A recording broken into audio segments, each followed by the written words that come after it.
Este vídeo é em homenagem ao meu sobrinho Arthur, que há muito tempo me pediu para fazer um vídeo sobre histórias em quadrinhos. Eu também quero dizer que as informações que eu vou passar para você aqui foram retiradas do canal do professor, doutor em literatura e pesquisador Alexandre Link.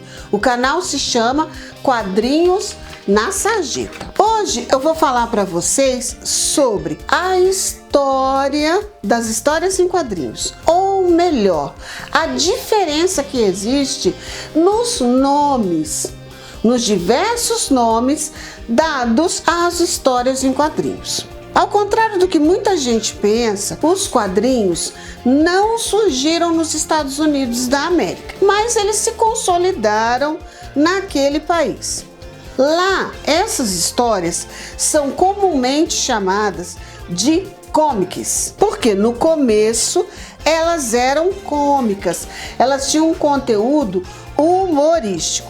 Saíam em tiras de jornais e lá por 1960 e 1970 surgiram as graphic novel, que eram, na verdade, as revistas em quadrinhos publicadas num formato de livro, capa dura, páginas mais resistentes, com o objetivo de quê? De dar para essas histórias em quadrinhos um prestígio de literatura.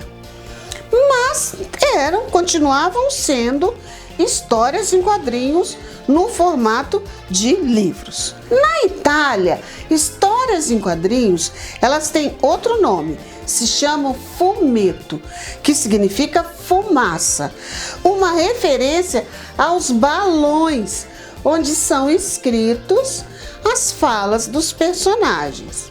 Na Argentina e na Espanha, por exemplo, as histórias em quadrinhos são chamadas de historieta. No resto da Europa, ou na grande maioria dos países europeus, elas são chamadas de strip dream, ou seja, bandas desenhadas. Em Portugal, elas são chamadas de história aos quadradinhos. E talvez daí tenha surgido a expressão história em quadrinhos que a gente fala aqui no Brasil. Aqui no Brasil, a gente usa aquela expressão gibi. E por que a gente usa a expressão gibi? Porque a primeira revista em quadrinhos publicada aqui se chamava Gibi. E o seu mascote, vamos dizer assim, ou o seu personagem principal, era um menininho negro. Gibi era um termo utilizado no sul do país para aquelas crianças espoletas, levadas, né? E dava nome ao quadrinho. Ela surgiu aqui em 1939, aproximadamente. Como eu disse, não há uma data exata para o surgimento dos quadrinhos na história dos quadrinhos, mas o consenso geral é que Rodolphe Töpfer, um suíço, seja o pai dos quadrinhos. Ele publicou seu livro História do Sr.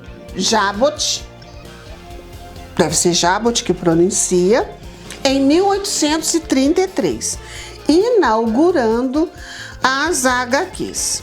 No mês que vem, dando continuidade a este assunto, eu vou falar um pouquinho sobre mangás e vou tocar na ferida. Histórias em quadrinhos é literatura ou não é literatura? Eu espero você quinta-feira no meu canal, que tem uma resenha nova de um livro que eu já li. Tchau! Gostou, Arthur? Estou aprovada no tema quadrinhos? Por favor, curta e comente.